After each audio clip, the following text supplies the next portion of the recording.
Hey everyone, thanks for joining me today.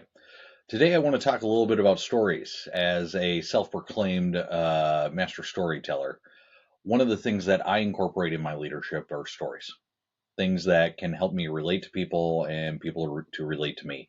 It's the fastest way to be able to build relationships, as many good leaders know. One thing that I've been thinking about a lot lately is stories and the old stories that are hard to give up, especially the ones that help build what we have today.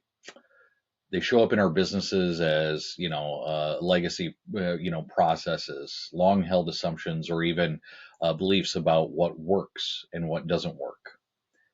Now, the majority of these stories that we continue to retell are often rooted in success. They've guided decisions, they've helped shape our cultures, and in many cases brought us to where we are today.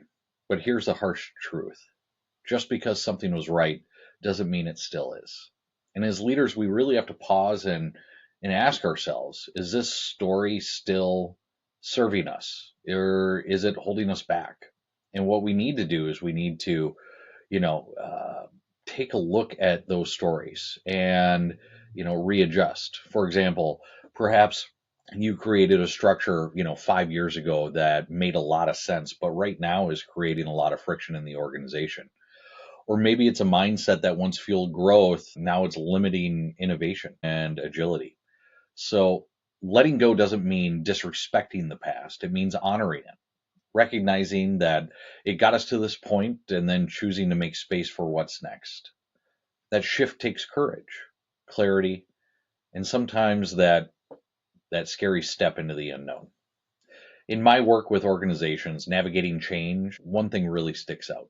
The most impactful leaders don't just drive change, they model it. They're willing to rewrite their script in real time. They open space for new ideas. They empower employees to do the best they possibly can. And they stay grounded in the purpose, even when the path forward isn't clear.